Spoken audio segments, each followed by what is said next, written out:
ನಾವು ಹಿಂದೂಗಳು ಮುಸ್ಲಿಮರು ಸಮುದ್ರತ್ವದಿಂದ ಇರಬೇಕು ಅಂತ ಹೇಳ್ತಿದ್ದ. ನಾ ಕೇಳಿದೆ, ಗಣಪತಿ ಮ್ಯಾಗ ಯಾರು ಕಲ್ಲು ಹೋಗ್ಯಾರ ಯಾರಪ್ಪ? ಲವ್ ಜಿಹಾದ್ ಮಾಡೋರು ಯಾರು? ನಮ್ಮ ದೇಶದ ಅನ್ನ ತಿಂದು ಪಾಕಿಸ್ತಾನ ಪರವಾಗಿ ಜಿಂದಾಬಾದ್ ಬರೆಯುವಂತ ತಾಯಿಗಂಡ್ರು ಯಾರು?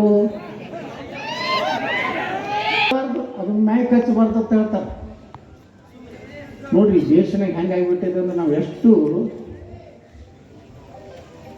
ನಮ್ಮ ಯಾವುದೇ ಹಬ್ಬ ಹುಣ್ಣಿಮೆಗೆ ಪರ್ಮಿಷನ್ ತಗೋಬೇಕು, ಪೊಲೀಸ್ ಸ್ಟೇಷನ್ಗೆ ಹೋಗ್ಬೇಕು.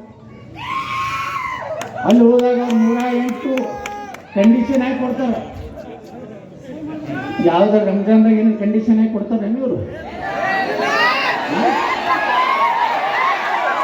ಅದೇ ನಮ್ಮ ಹಿಂದೂಗಳ ಹಬ್ಬ ಮಾಡಬೇಕಾದ್ರೆ, ನಾಡದೇವಿ ಕೂಡಿಸ್ಬೇಕಾದ್ರೆ, ಗಣಪತಿ ಕೂಡಿಸ್ಬೇಕಾದ್ರೆ ಅವ್ರು ಯಾವ ಅಧ್ಯಕ್ಷ ಉಪಾಧ್ಯಕ್ಷನೇ ಆಗಿರ್ತಾರೆ ಕಡೆ ಬಾಂಡ್ ಬರ್ಸ್ಕೊತಾರೆ.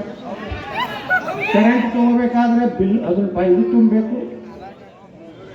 ಗಣಪತಿ ಎಷ್ಟು ಸೈಜ್ ಕೂಡಿಸ್ತೀರಿ ಎಲ್ಲ ಕಂಡೀಷನ್ ನೋಡಿಬಿಟ್ರೆ ಗಣಪತಿನ ಕೂಡಿಸ್ಬಾರ್ದು. ಈ ಕಡೆ ಅಂತೂ ಗಣಪತಿನೂ ಅರೆಸ್ಟ್ ಮಾಡಿ ಒಯ್ಲಕತ್ತಾರ. ನೀವು ನಮ್ಮ ಗುರುಗಳು ಹೇಳದಲ್ಲ, ನೀವು ಜಾಗೃತಿ ಆಗದೆ ಇದ್ರೆ ಬರೇ ಓಟಿನ ಆಸೆಗೆ ಓಟ್ ಹಾಕಿದ್ರಂದ್ರೆ, ಜಾತಿ ಮ್ಯಾಗ ಓಟ್ ಹಾಕಿದ್ರಂದ್ರೆ ನಾವು ಯಾರೂ ಉಳಿದಿಲ್ಲ.